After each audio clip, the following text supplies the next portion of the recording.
오늘 말씀은 히브리서 4장 12절부터 16절 말씀입니다.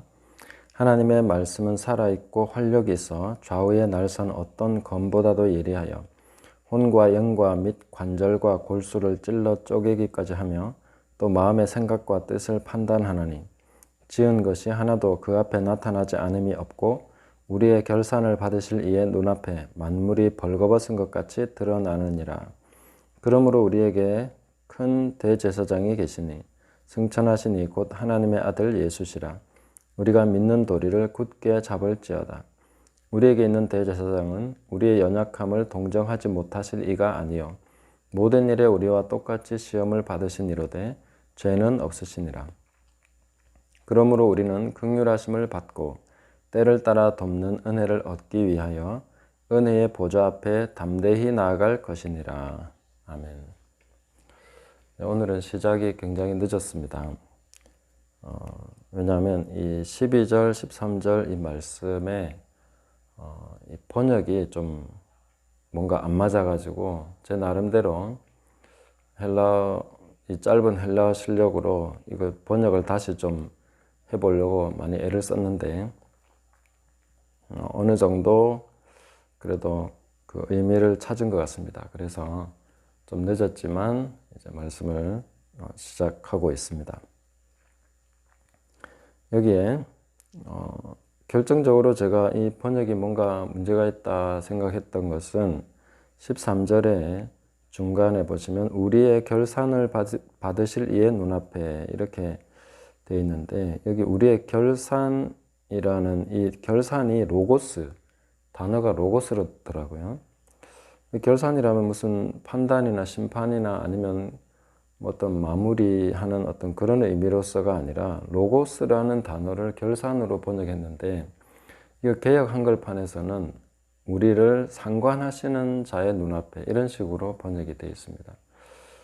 그래서 이게 전반적으로 뭔가 좀 의미가 잘 다가오지 않기 때문에 또 이런 그 한글 번역만으로 봤을 때는 이거 우리를 심판하시는 분, 어떤 우리 모든 그 행위와 삶을 이제 총결산해서 판단하시는 그런 분, 이렇게 번역이 된 것인데, 뭐 의미상으로 완전히 틀렸다고 할 수는 없습니다. 그러나 말씀을 좀 더 우리가 명확하게 이해하기 위해서 이 번역보다는 조금 더 원어를 가지고 한 번 더 살펴볼 필요가 있다 싶었습니다. 그래서 12절, 13절은 전체가 한 문장입니다. 한글은 이 절이 나눠져 있는데 원문에서는 이제 한 문장이죠. 그래서 제가 이 원어를 잘 하는 사람은 아니지만 한번 이렇게 좀 번역을 다르게 해보면요. 여기에서 하나님의 말씀은 살아있다. 이 부분이 가장 중요한 하나의 명제입니다. 그리고 활력이 있어 좌우의 날선 어떤 것보다도 예리하다. 이게 두 가지로 묶어져야 되는 것 같습니다. 그래서 그리고 이렇게 계속 연결이 되는데 어디를 묶어주느냐에 따라서 의미가 달라지죠. 중요한 것은 하나님의 말씀은 살아있다. 그리고 활력이 있는 좌우의 날선 어떤 것보다도 예리하다. 이렇게 번역이 되는 것이 좋겠고요. 그 다음에 그 활력 있는 움직이는 그 액티브한 칼이 뭘 하느냐는 혼과 영과 관절과 골수를 찔러 쪼개고 또 마음의 생각과 뜻을 판단하고 그 다음에 지은 것이 하나도 그 앞에 나타나지 않는 것이 없고 그 다음에 만물이 벌거벗은 것 같이 드러나고 맨 마지막 문장이 우리의 결산을 받으실 이것인데 이것이 이제 원어로 봤을 때는 프로스 혼 헤민 호 로고스 이렇게 되어 있습니다. 그러면 이제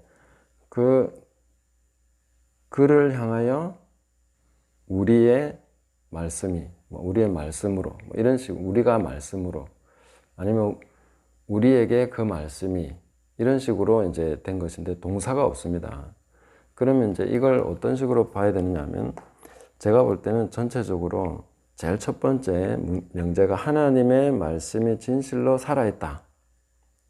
그리고 그 말씀은 활력 있는 좌우의 날선 어떤 것보다도 예리해서 혼과 영과 관절과 골수까지 찔러 쪼갠다. 그리고 만물이, 피조물이 그 앞에 다 드러나고 만물이 그 앞에서 벌거벗은 같이 다 그 눈앞에 드러나서 그를 향해서 우리가 그의 말씀이 되도록 역사하신다. 이렇게 보는 것이 좋겠습니다. 그래서 하나님의 말씀이 살아있다는 것이 어떤 움직이고 있다 하는 의미로서만이 아니라 살아있는 것은 항상 뭘 합니까? 생산을 합니다. 번식을 하고 거기서 또 증식을 하게 되는 것이죠. 그래서 하나님의 말씀이 이 땅에 선포돼서 우리에게 복음이 들어왔는데 그 복음이 하나님 말씀이 우리 가운데서 지금 뭘 하고 계시냐면 우리를 쪼개고 이게 드러내시고 갈라내시고 이렇게 하시면서 우리로 하여금 하나님의 말씀이 되도록 역사하고 계신다. 이렇게 보시면 되겠습니다. 그의 앞에서 우리가 하나님의 말씀이 되도록. 그러니까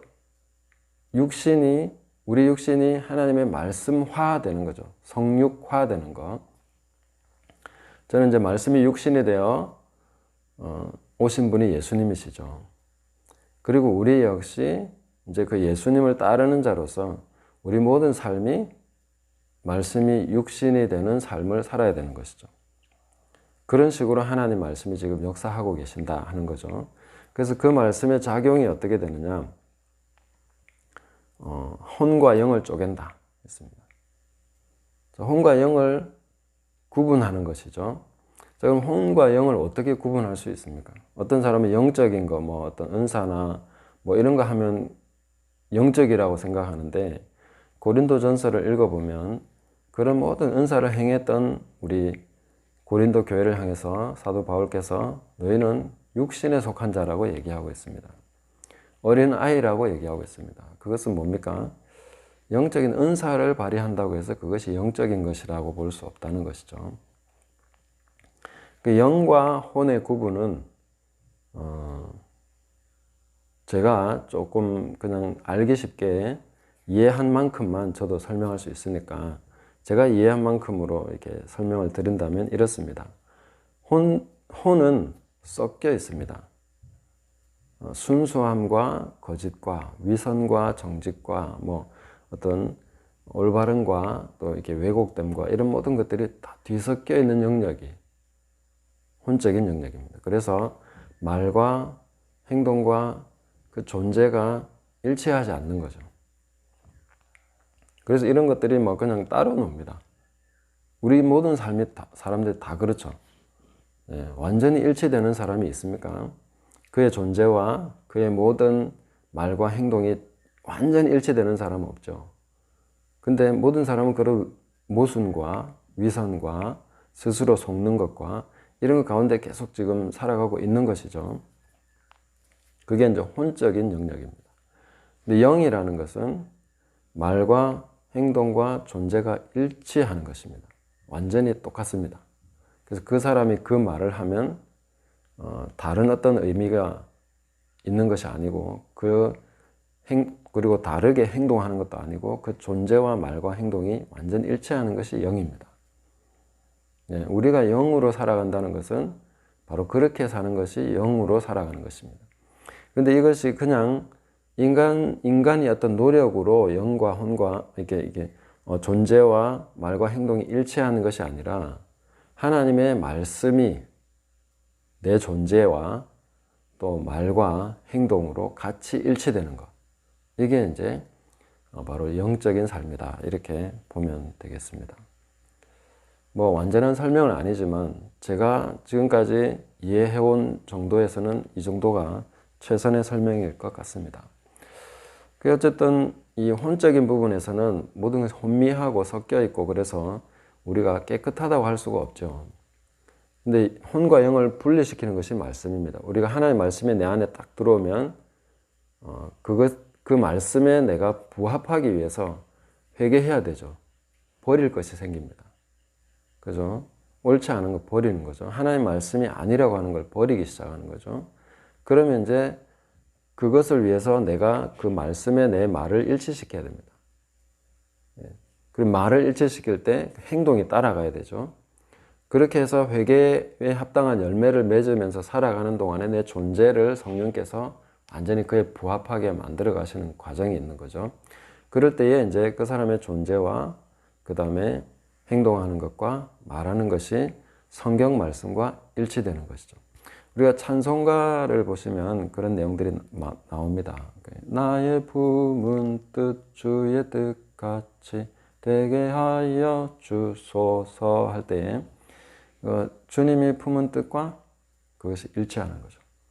뭐 공자는 뭐 그런 식으로 자기 인생이 뭐 10년씩 나눠가지고 나중에는 뭐 자기 마음대로 했는데 도리에 어긋나지 않는다 뭐 이런 식으로 했는데 아마 그 사람은 혼적인 영역에서 굉장한 경지를 이루었다고 볼 수 있겠죠. 그러나 그거는 혼일 뿐이죠. 영적인 삶이라는 것은 혼과 영을 분리시킨다는 것은 하나님의 말씀과 존재가 부합해서 말과 행동이 일치하게 되는 거죠. 그래서 이제 내 생각과 모든 것까지도 이제 나중에 보면 골수와 그 다음에 관절과 골수를 찔러 쪼개고 마음의 생각과 뜻도 판단해서 이것을 이제 생각과 뜻까지도 분리시켜서 하나님의 말씀에 일치시키는 작업을 계속 해 나가시는 거죠. 이 계속 말씀은 쪼개서 분리시킵니다. 그리고 우리에게 간직해야 될 것, 우리에게서 떨어져 나가야 될 것, 이것을 계속 해 나가시는 거죠. 그러면 이제 시간이 갈수록 내가 생각하고 말하는 것이 그냥 내 생각이 하나님 말씀과 부합하게 되는 거죠. 그래서 우리가 맨 죽을 때까지 큐티를 해야 되겠고 하나님 말씀 묵상해야 되겠지만 어느 시점까지 가면은 이제 큐티를 하지 않아도 내가 생각하는 것이 하나님 말씀과 일치하게 되는, 또 내가 어떤 품은 뜻이 하나님 말씀과 일치하게 되는, 그래서 내 존재 자체가 하나님 말씀화되어 있는 이런 삶을 살아가게 된다는 것이죠. 그런 것이 그리스도인의 삶이고 하나님 말씀이 우리에게 들어오셔서 로고스가 우리에게 들어오셔서 다시 로고스를 만들어가는 이런 과정이다. 이렇게 보시면 되겠습니다. 관절과 골수까지 찔러 쪼갠다는 것은 어떤 육체적인 영역이죠. 이게 물리적인 영역입니다. 우리가 어떤 혼과 영 하면 그래 말씀이니까 또 생각과 뜻, 마음 역시 말씀이니까. 그런데 관절과 골수는 우리 지금 몸이지 않습니까? 예. 그래서 우리 몸의 건강까지도 어떤 이 몸의 상태까지도 하나님의 말씀이 찔러 쪼개서 건강하게 만들어 가십니다. 예. 그래서 우리가 만약에 병들어 있다거나 몸이 온전하지 않다, 어떤 부분에서 약해져 있다거나 이런 것은 내 몸이 말씀과 부합하지 않는 것이죠. 그런 부분에 대해서 우리가 하나님의 말씀을 받아들이고 그 말씀을 계속 우리 육체에 적용해 나간다면 역시 건강하게 되고 온전하게 되는 것이죠. 관절과 골수를 쪼개서 거기에서 나쁜 것은 계속해서 하나님의 말씀이 제거해 나가실 거니까요. 이런 작업들을 계속하게 된다는 것입니다. 그래서 그리스도인의 삶은 영과 혼과 육의 어떤 모든 관계에 있어서 온전한, 그것이 다 말씀에 부합하게 되는 것이죠. 그래서 혼적인 영역이라고 했을 때 마음과 생각이 혼적인 영역이죠. 이런 부분에서까지 완전히 말씀으로 쪼개서 또한 판단하신다는 거죠. 네. 이런 과정을 계속해서 하나님의 말씀이 우리 삶 속에 들어와서 하게 됩니다. 그래서 예수님의 그 네 가지 밭의 비유는 가장 그리스도인의 삶의 핵심적인 비유입니다. 이걸 이해하지 못하면 천국이 우리 삶에서 어떻게 이루어지는지를 전혀 이해하지 못하게 됩니다. 하나님의 말씀이 딱 떨어질 때 그때부터 모든 것이 그 말씀 중심으로 막 움직이기 시작하는 걸 볼 수 있죠. 마귀가 와서 뺏어가고 또 그 말씀이 이제 뿌리를 내려서 자라려고 하니까 또 막 뜨거운 햇볕이 쬐이고 그게 바로 핍박하죠. 환란이 일어나는 거죠. 그 말씀이 내 안에 들어오면 무슨 일이 막 바깥에서 일어나는 것입니다. 왜 그런 일이 일어나느냐면 말씀이 내 안에서 육화되지 못하도록 하는 거죠. 뿌리 내리지 못하게 하는 것입니다. 그걸 위해서 총공격이 들어오게 됩니다. 그래서 그리스도인은 항상 그런 예상을 해야 됩니다. 내가 은혜 받아서 분명히 뭔가 들어온다, 공격이. 이걸 내가 지키고 이걸 어떤 말과 행동을 내가 일치시켜 나가려고 할 때 반드시 거쳐야 되는 과정들이 있다는 거. 이거 굉장히 어렵다는 것입니다. 힘든 과정을 거쳐야 된다는 것이죠. 이거 포기하면 우린 천국을 포기하는 것 같습니다. 그러니까 하나님 말씀을 끝까지 지켜나가야 되는 거죠. 네. 만물이 다 그런 것을 하나님 말씀에 따라서 다 벗겨져 나갈 때 내 속에 있는 까지도 전부 다 해체되는 그런 싹 다 해체해서 다시 조립하는 그런 과정을 거쳐가야 됩니다. 저의 삶을 돌아보면은 그런 굉장히 뿌리 깊은 내 삶의 어떤 그 깊은 그런 내용들까지 하나님의 말씀으로 막 이렇게 끄집어내고 그 해체시키는 그런 작업들이 있어 왔던 것을 제가 돌이켜 볼 수 있습니다. 그런 것이 쉽지 않습니다. 굉장히 고통스럽고 그 생각 자체를 뿌리를 완전히 뒤집는 거기 때문에 이런 고통들을 겪어가면서 하나하나 말씀으로 형성되는 새롭게 형성돼 가는 거죠. 그게 바로 집을 짓되 깊이 파고 반석 위에 집을 짓는 반석이 나타날 때까지 땅을 파내야 되는 거죠. 계속 파내서 반석이 나타났을 때 그때부터 이제 하나씩 세워가는 거죠.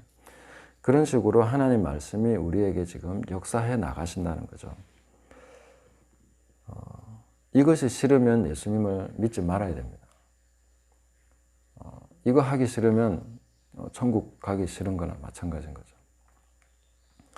우리가 천국에 합당한 사람, 부합한 사람이 되도록 부름을 받았죠. 하늘의 부르심을 받았습니다. 그러면 그 수준이 돼가기 위해서 우리가 지금 현재 가지고 있는 것을 허물어야 되는 거죠. 안 맞는 것은 빼내야 되는 것이죠. 부셔버려야 되는 것이죠. 그래 파내야 됩니다. 그래서 말씀이 뭐 어떤 것보다도 예리하게 그것을 다 분리해내고 그런 작업들을 해나가신다는 거죠. 우리가 성경 말씀을 읽을 때 무수한 말씀의 칼날이 우리에게 들어온다는 것을 그렇게 인식을 하셔야 됩니다. 주님이 계시록에 보면 무엇으로 마귀를 이기십니까? 적들을 무찌르십니까? 그 입에서 나오는 예리한 검으로 다 무찔러 버리시는 거죠. 예수님이 또한 광야에서 시험을 받으셨을 때 무엇으로 이기셨습니까? 전부 다 그냥 성경 말씀 그대로 인용하시면서 바로바로 마귀를 다 물리치십니다. 말씀이 우리 속에 들어와서 완전히 우리의 어떤 인격화, 육화 이렇게 돼가는 그런 과정에서 그렇게 됐으면 이제 우리도 그 말씀으로 이겨내는 이런 삶을 살아갈 수 있죠. 그 전에 계속 해야 되는 과정이 바로 그런 과정입니다. 벌거벗은 것처럼 드러나게 됩니다. 숨은 의도가 드러나게 됩니다. 부끄러운 것이 다 탄로납니다. 이런 모든 과정들을 하나님의 말씀이 우리 삶에서 이루어 가시는 것이죠. 그래서 말씀은 살아 있습니다. 움직이는 검입니다. 그래서 쪼개고 해서 결국 하는 게 뭡니까? 다시 말씀을 우리 안에서 살아나게 하는, 말씀이 말씀을 낳고 그 말씀이 우리 속에서 자라서 열매 맺도록 이렇게 역사에 나가시는 과정을 설명한 것입니다. 자, 그래서 14절에 이어지는 말씀은 그러므로 우리에게 큰 대제사장이 계시니. 자, 그렇기 때문에 대제사장이 필요하다. 왜? 너무 힘드니까요. 그 과정이라는 것이 굉장히 고통스럽고 힘든 것이죠. 근데 그 부분에 대해서 우리가 가질 수 있는 소망은 승천하신 이 곧 하나님의 아들 예수시라. 여기서 십자가에 달리신 예수님이라고 말하지 않고 승천하신 분이라고 얘기하고 있습니다. 이미 모든 것을 완수하시고 그 결과로서 확실하게 보좌 우편에 앉아 계신 예수님. 그 예수님을 우리가 가지고 있다. 우리에게 큰 대제사장이 계시니라는 말을 가지고 있다는 말입니다. 보유하고 있다. 그래서 우리가 믿는 도리를 굳게 잡을지어다. 믿는 도리는 우리가 고백하는 말, 그것입니다. 자, 여기서 우리가 믿음의 싸움을 싸운다는 것이 어떤 것인지를 분명하게 아셔야 됩니다. 믿는 도리를 굳게 잡아라 이렇게 얘기할 때 이 믿는 도리는요, 이렇게 우리가 고백하는 말입니다. 말. 그 말을 바꾸면 안 되는 거예요. 우리 환란이 일어나고 핍박이 일어나고 질병이 왔습니다. 고통이 왔습니다. 염려거리가 왔습니다. 그럼 평소에 가장 은혜 받았던 그 시간에 고백했던 말, 내가 하나님을 향해서 가지고 있었던 생각과 말, 그 말과 행동, 말과 고백, 이걸 그 상황에서 바꾸지 않는 것이 중요합니다. 굳게 잡는 거는 그 말을 안 바꾼다는 거예요. 예를 들면 우리가 질병에 딱 왔습니다. 그러면 어떻게 합니까? 그때부터 질병에 대해서 계속 얘기하기 시작합니다. 하나님에 대해서 얘기하지 않고 치유하시는 하나님, 능력의 하나님, 우리의 질고를 지고 가신 예수님, 채찍에 맞으심으로 우리의 모든 질병을 낫게 하신 그 예수님을 말하지 않고 질병에 대해서 엄청난 얘기를 시작합니다. 그래서 아픈 사람들끼리 모이면 또 아픈 얘기 계속 하죠. 말을 바꿔버립니다. 그 고백을 바꾸면 안 된다는 거죠. 말을 지켜야 됩니다. 말을 지키는 것이 곧 믿음을 지키는 겁니다. 그리고 그 다음부터 행동을 거기에 일치시켜 나가는 거죠. 그럼 결국은 존재까지 일치시켜 나가는 거죠. 그게 바로 영적인 삶입니다. 우리가 고백을 놓쳐버리면 안 된다는 거예요. 입술의 말을 바꿔버리지 말라는 것입니다. 믿는 도리를 굳게 잡을지어다, 이렇게 말씀하시고 있고요. 그래서 우리에게 있는 대제사장은 우리의 연약함을 동정하지 못하실 리가 아니요 모든 일에 우리와 똑같이 시험을 받으시니로되 죄는 없으시니라. 우리가 당하는 모든 시험을 예수님이 다 받으셨다는 것이죠. 하나라도 안 받으신 것이 없다. 네. 그래서 모든 상황을 다 이해하시고 동정하실 수 있다. 공감하실 수 있다 하는 것입니다. 그래서 그 주님, 승천하신 주님을 바라보면 우리에게 위로와 소망이 생기는 것이죠. 우리 믿음을 바꾸지 않아도 된다는 것을 확인하게 되는 것이죠. 그래서 우리는 긍휼하심을 받고 때를 따라 돕는 은혜를 얻기 위하여 은혜의 보좌 앞에 담대히 나아갈 것이니라. 때를 따라 돕는 은혜, 그 시기적절하게 그때그때 항상 그 때에 따라서 돕는 은혜가 있습니다. 왜요? 주님이 모든 것을 다 이해하시기 때문에 그 모든 경우를 대비한 은혜가 다 있습니다. 다 예비되어 있습니다. 그걸 이제 얻기만 하면 되는 거죠. 그래서 은혜의 보좌 앞에 담대히 나가라는 거죠. 예수님의 피가 뿌려진 그 보좌 앞에 나갈 때에 우리는 항상 도움을 받을 수 있다. 언제든지 도움을 받을 수 있다. 그래서 우리가 그 보좌 앞에 담대히 나가는 연습, 훈련을 계속 하셔야 되는 거죠. 입술의 고백을 바꾸지 않고 염려가 생기면 그 염려거리, 왜 염려하게 되는지, 왜 이럴 수밖에 없는지 막 그런 핑계와 변명과 그걸 합리화시키는 그런 과정을 계속 하게 되는데 멈추라는 거예요. 그걸 멈추시고 하나님은 크시다. 아무것도 염려하지 말고 모든 염려를 다 주께 맡기라고 하셨다. 내 염려 다 주님께 맡겨드립니다. 할렐루야, 주님을 찬양합니다. 웃어버리는 거죠. 염려를 비웃어버리는 거죠. 제가 이거 이론만으로 얘기하는 거 아닙니다. 저도 염려거리 많이 있고 이런 식으로 많이 겪어왔습니다. 뭐 때문에 염려하느냐 하고 설명할 거리가 엄청나게 많죠. 그렇지만 그 염려는 하나님께 맡겨드리고 하나님을 찬양하고 기뻐하고 운전하다가 뭐 그냥 미친놈처럼 웃어버리는 거죠. 하하하 웃고. 저 혼자 있을 때 그렇게 합니다. 남들 볼 때 하진 않고 비웃어주는 거죠. 염려를 향해서 아무것도 아닌 것이 뭐 하나님이 너보다 크시다 하고 웃어주는 거죠. 질병을 향해서 웃어주는 거죠. 네. 그리고 그 고백을 가지고 보좌 앞에 나가는 거죠. 하나님, 저는 이 고백을 버리지 않을 것입니다. 은혜의 보좌 앞에 나왔으니까 이제 이 경우에 맞는 준비된 거 하나님 주십시오 하고 받아서 가면 됩니다. 예수님께서 먼저 앞서가셨기 때문에 모든 것을 이해하고 계신 분이기 때문에 담대하게 갈 수 있죠. 네. 정말 뭐 거기 가면 답이 있으니까요. 거기 가면 해결이 있으니까요. 거기 가면 위로가 있으니까. 다 이해받을 수 있으니까. 이 세상에서 누가 다 이해해 주겠습니까? 그러나 주님은 우리가 한결같이 시험을 다 받으셨다. 우리의 모든 연약함을 다 동정하시는 분이시다. 공감하시는 분이시다. 그렇지만 깨끗하게 죄는 없으셨다. 완전한 말씀이 육신이 되신 그 예수님 바라보면서 우리도 그분을 따라가고 있지 않습니까? 그 삶에서 그분만을 바라보며 갈 때 우리가 큰 힘과 용기, 때를 따라 돕는 그 도우심, 그죠? 그것을 얻으면서 살아갈 수 있다는 것이죠. 지금 어떤 상황이 있든지 주님은 거기에 대한 확실한 도우심을 가지고 계십니다. 믿으시고 의지하시고 오늘도 은혜의 보좌 앞에 담대히 나가시고 믿음의 고백을 결코 버리지 마시고 말씀이 우리를 형성해 가십니다. 괴롭더라도 인내하시면서 그 말씀을 계속 붙잡고 그 고백을 버리지 않고 계속해서 전진해 나가시면 결국은 하나님의 말씀이 이깁니다. 모든 것을 뚫고 열매 맺도록 역사하십니다.